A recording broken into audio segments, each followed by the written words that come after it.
pro-Olympics or anti-Olympics, and this is going to be a fun one. I love our CEO, Cenk Uygur. He's a great guy. He's a truly fantastic worker, right? Sometimes when it comes to the sports side of the world, Cenk has very, very hard opinions, bold opinions, which is completely fair. Been told many times by people I look up to in the sports industry and media industry altogether, you have to have bold opinions, you state your claims. Now, when I disagree with our boss, Cenk Uygur, sometimes it makes for a good debate. Well, here's J.R. Jackson and Cenk Uygur discussing, well, really Cenk on this side of why he doesn't like the Olympics. What? Take a look. I've got a note for the record. I'm done. I can't take the Olympics anymore. I can't watch a minute of it. Like normally you put any kind of competition on, some dude's dancing around a pole or something, whatever, right? I'll be like, okay, let's see who's going to win because I'm a competitive guy. But now I look at him, I'm like, like, why are you guys tumbling like that? That's how I feel when I watch football. Yeah. I mean, we enjoy it, but some people love it. Yeah. I know, and JR's biased. He ran track. So he's one of like the 7 people in America who care about track. Well, this is the thing. Actually, it's what's, first off, the 2 things people do watch is track and gymnastics. Let's keep it real. Yes. So the track is one of the popular ones. But what you do is you just find yourself, turn it on. It was Saturday, it was Sunday. I just turned on the TV. I was doing 4 other things. Just leave it on. And when you keep hearing them doing the cyclist for 45 minutes, you don't have to look up. But something exciting is going to come on.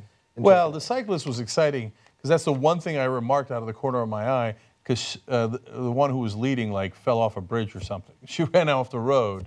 And so like all the reporters were so excited like, oh my God, something exciting actually happened at the Olympics. Oh my God. Okay, like somebody fell down. Ooh, that's a juicy story. Okay, right. So, but JR, you're right. Of course, the 100-yard, like some of the track events, yes, fastest person in the world. A little interesting. Everything Honestly, else, let's wrap it up. That one is the least interesting to me. I mean, it's not 9 seconds of guys running. We can do better. You can have a longer attention span than 9 seconds to watch a track event. No, but then Usain Bolt does this, and it's fun. Okay, that's the only fun part. I would knock out 90% of the sports in the Olympics. Oh, Cenk Uygur. First, the 100-yard dash. That's a good one. 100-meter dash. Second of all, Francis, what is that? Is that our main show? Taking our side set? Yes. With did Pop Trigger? It seems like we do the same. Well, trendsetters, dude. Are we trailblazers? Next minute, Cenk's going to be rocking a pocket square. It's gonna be like, yeah, I just come up with it. So I like pocket squares. You said they'd be sitting at the side set with using our biker guy over there. Yeah, true. The point I have on this is it's so obvious that Cenk is a mainstream sports fan, like a lot of people are, and there's no problem with that. So he associates what he finds attractive about the Olympics to American football or the NBA. He likes the 100-meter sprint. You know why? Because sometimes he watches the NFL and he loves the 100-meter sprint of the guy going in and crashing into another guy. He loves that. That's what sports is to him. It's that direct competition, and it's no problem again. I'm not going to discard that because there is some Olympic sports that I don't find enjoyable. My bold opinions will lead me to say that I don't find that enjoyable. But I understand that there is a market that likes that because I've been brought up in a culture where I have watched other sports that people don't find as enjoyable. And I associate what I like to everything else. Like when I'm watching men's gymnastics, it's not that I find their routine so breathtaking. It's like, wow, that is a severe amount of athleticism that's taken to hold your body like that in order to do that and execute it well. So I give them credit. Our CEO is great at making his points. When it comes to sports, it's more like, okay, I don't enjoy this, so therefore I'm not going to watch it. And it, to some people, might come across ignorant. But I think it's just his way of putting across that it's not as enjoyable, like saying 7 people watch track and field. Of course, it's funny, like it's something that people in the UK would say about American football. Like, we don't find it as enjoyable, and but also, you can appreciate the athleticism of it. It's funny because this is why I always make this joke. I said, just imagine if NBC Sports broadcast had a live comment section. Yeah. Right, because it's just a joke. Just joking. More than 7 people watch track and field. It's like 7. Yeah, it's like me, you, JR, Dan. So it's like, really, there's like 4 people, right? At least 4 here.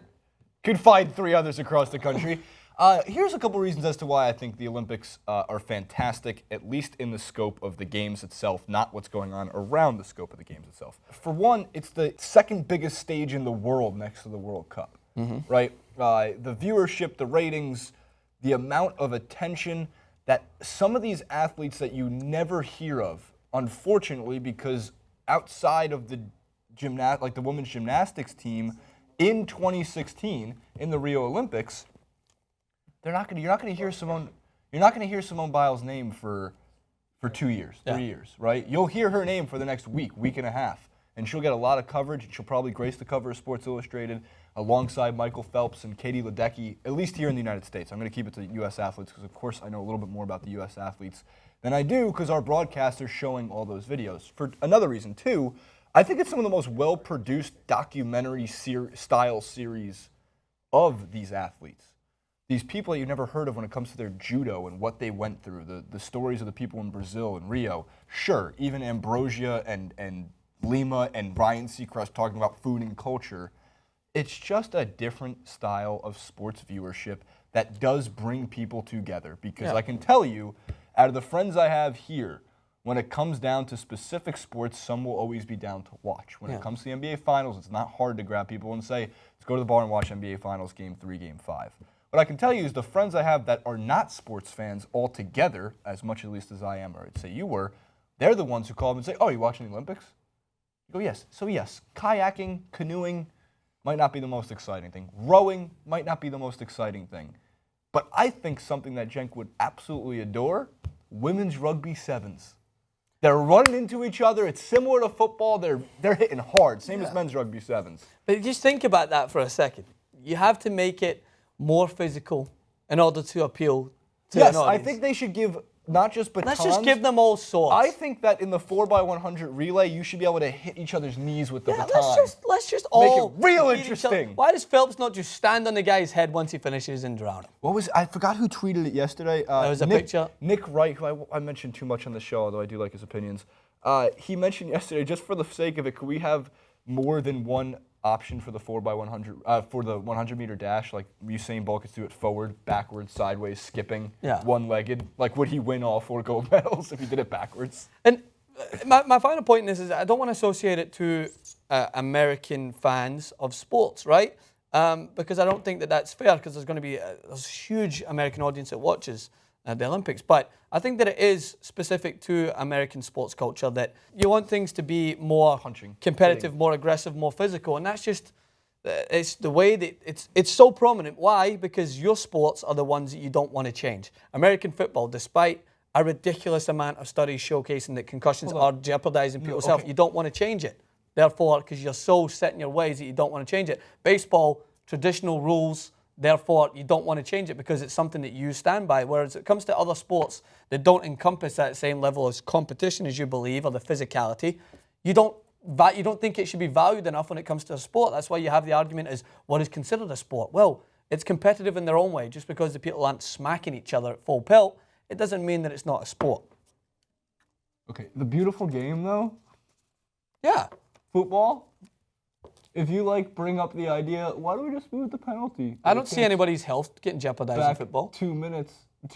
Just the willingness to change the just the rules themselves. No, well, it's if the ratings started to plummeting, kind of freak out. There's reasons for it. Like if baseball, if they made the spray can where you mark the line blue stupid. instead of white, people are like the beautiful game. You can't change the beautiful game. It's perfect. It's been perfect for 5,000 years when they were playing it. Jesus and Mary and Moses and Muhammad were all sitting there playing the beautiful game. Jesus was a hell of a goalie, by the way. That's what I've heard. Funny. All right, well, we want to know what you think. Do you agree with Cenk, or do you agree with what I imagine Francis, Jason, and JR? Our verdict. We love the Olympics. We are for the Olympics, or do you agree with our CEO? Hit us in the comment section below. Hit us up on Twitter, Francis_Maxwell, Jason Rubin 91. I'm sure you can hit Cenk up as well, at Cenk Uygur and at JR Jackson. They'll love to participate in this conversation. It's always been a pleasure. It always is a pleasure, and it always will be a pleasure.